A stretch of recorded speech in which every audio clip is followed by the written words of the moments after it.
Sumainyo ang Panginoon. At sumaiyo rin. Ang mabuting balita ng Panginoon ayon kay San Lucas. Papuri sa iyo, Panginoon. Noong panahong iyon, dating ang mga taong nanggagaling sa mga bayan-bayan at lumalapit kay Jesus. Nang natitipon na ang napakaraming tao, isinalaysay niya ang talinghagang ito. May isang taong lumabas para maghasik ng binhi. Sa kanyang paghahasik, may binhing nalaglag sa daan at nayapakan, at ang mga ito'y tinuka ng mga ibon. May nalaglag sa kabatuhan at pagtubo ay natuyo dahil sa kawalan ng halumignig. May nalaglag naman sa dawagan. Lumago ang dawag at ininis ang mga binhing tumubo. Ang iba'y nalaglag sa matabang lupa. Tumubo at namunga ng tig-100 butil at malakas niyang idinugtong, makinig ang may pandinig. Itinanong ng mga alagad kung ano ang kahulugan ng talinghagang ito. Sumagot si Jesus, sa inyo'y ipinagkaloob na malaman ang mga lihim tungkol sa paghahari ng Diyos. Ngunit sa iba'y sa pamamagitan ng mga talinghaga, upang tumingin man sila'y hindi makakita at makinig man sila'y di makaunawa. Ito ang kahulugan ng talinghaga. Ang binhi ay ang salita ng Diyos. Ang mga binhing nalaglag sa tabi ng daan ay ang mga nakinig. Ngunit dumating ang dyablo at inalis sa kanilang puso ang salita upang hindi sila manalig at maligtas. Ang mga nalaglag sa kabatuhan ay ang mga nakinig ng salita at tumanggap nito ng may galak, ngunit hindi ito tumimo sa kanilang puso. Naniwala silang sandali, subalit sa panahon ng pagsubok ay tumitiwalag agad. Ang mga nahasik naman sa dawagan ay ang mga nakinig, ngunit ng malaon ay nadaig ng mga alalahanin sa buhay at ng pagkahumaling sa kayamanan at kalayawan. Kaya't hindi nahinog ang kanilang mga bunga. Ang mga nahasik naman sa matabang lupay, ang mga nakinig ng salita. Iniingatan nila ito sa kanilang pusong tapat at malinis, at sila'y nagtitiyaga hanggang sa mamunga. Ang mabuting balita ng Panginoon. Pinupuri ka namin, Panginoong Hesukristo. Isang magandang umaga po sa inyong lahat. Ngayon po ay Sabado ng ika-24 na linggo sa karaniwang panahon at atin pong ginugunita ang kapistahan ng ilan sa mga martir, sina Kim Taegon at San Pablo o Paul Hassan. At nawa sa tulong ng mga martir na natutong makinig hanggang sa dulo ng kanilang buhay, atin din pong hingin sa Diyos ang grasya at biyaya na hindi lang basta nakikinig, kundi nakakaunawa sa mga salita na atin pong naririnig mula sa ating Panginoong Hesukristo. At muli, tandaan po natin, kapag ipinapahayag ang salita ng Diyos sa ating pagdiriwang, ang nagsasalita walang iba kundi ang Panginoong Jesus. Kaya't atin po muling balikan ang ilan sa mga salita na ibinigay sa atin ni Kristo at patuloy nawa natin itong mapagnilayan sa araw na ito.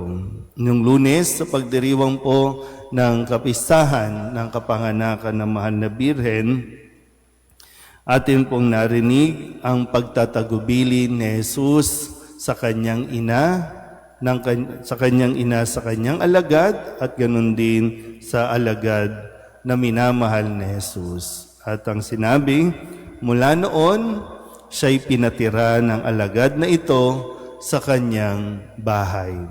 So kapag ang Diyos ang nagsalita, kapag ang Diyos ang nag-utos, sundin mo at tiyak may biyayang darating. Kaya yung nagkakaproblema tayo talaga sa atin pong, o kaya tayo nagkakaproblema dahil mayroon tayong kakulangan sa pakikinig.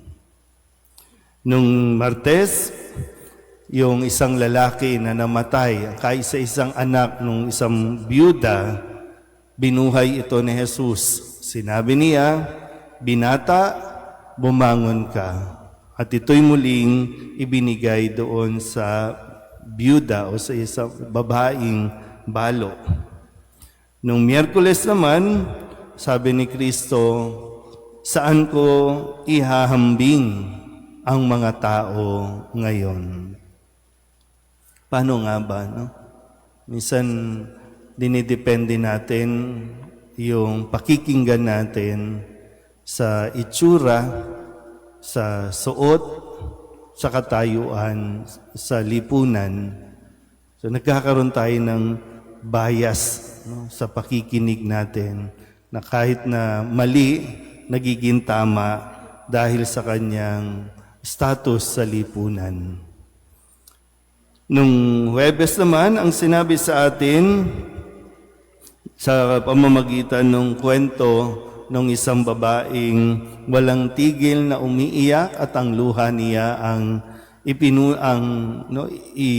ipinanghugas sa paa ni Jesus at pinunasan ito ng kanyang buhok.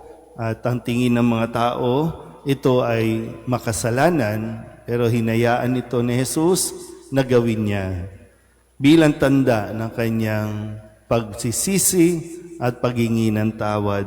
Kung kaya't sinabi ni Kristo sa kanya, "Iniligtas ka ng iyong pananalig, yumaon ka na't ipanatag mo ang iyong kalooban."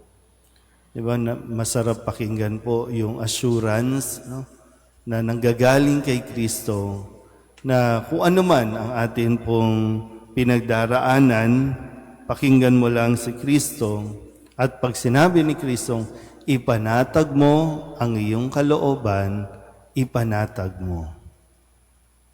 Minsan di natin kontrolado talaga ang buhay, di natin kontrolado ang mga mangyayari sa buhay natin. Pero wala din naman kasing magagawa kung pangungunahan natin ng Diyos. Wala rin namang magagawang mabuti kung magmamarunong tayo. Kumalma lang at ipanatag ang kalooban.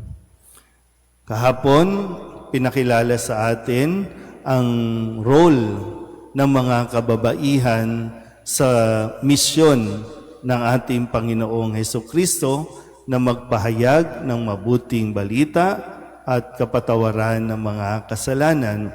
At sinabing, ang ari-arian nila ang kanilang itinustos sa pangangailangan ni Jesus at ng kanyang mga alagad.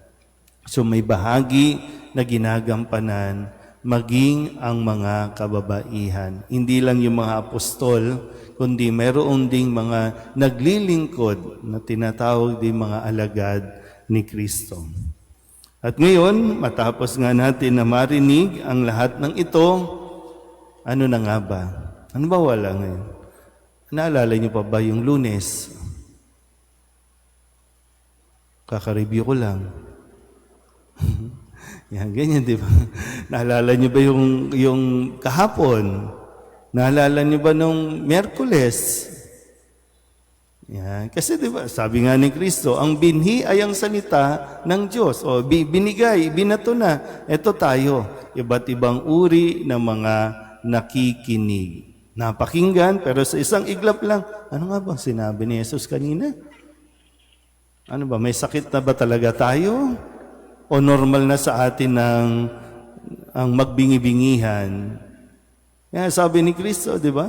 O, makinig ang may pandinig. O, may problema ba tayo sa nakikinig? Pero sadya, no, di ba? Kaya magulo ang lipunan natin Kasi may problema tayo sa pakikinig. Kapag pinagsisigawan, may sumisigaw na nga tayo, di ba? Huwag magnanakaw. Huwag sa magnanakaw. Nakinig ba tayo? Hindi. O, kaya ito ngayon. Hindi lang 1,000, bilyon ang ninanakaw. Nakinig ba tayo? Hindi din. Iba nga, ay, wala akong pakialam dyan. Ba't di ka ba apektado? Pag sinabi mong, ayokong makialam dyan, di ka ba apektado? Iba naman, wala lang talaga, di ba? Ang bilis mawala ng salita ng Diyos sa buhay natin, na para bang gaganda ang buhay natin kapag hindi tayo nakinig kay Kristo. Tandaan nyo, sabi sa una, ang demonyo ayaw niya tayong maligtas. Kaya kapag binabato ang salita ng Diyos, kailangan mo din naman talagang pangalagaan ito. Huwag mong hayaang mahablot ito ng demonyo. Huwag mong hayaang mawala ito at matabunan ng mga alalahanin natin sa buhay. Kahit, lalo na kapag bigla kang sinabihan, may sakit ka, sinabihan ka, may taning ka, huwag mong hayaang mawala at matabunan ang salita ng Diyos. Dahil yan talaga ang kakapitan natin.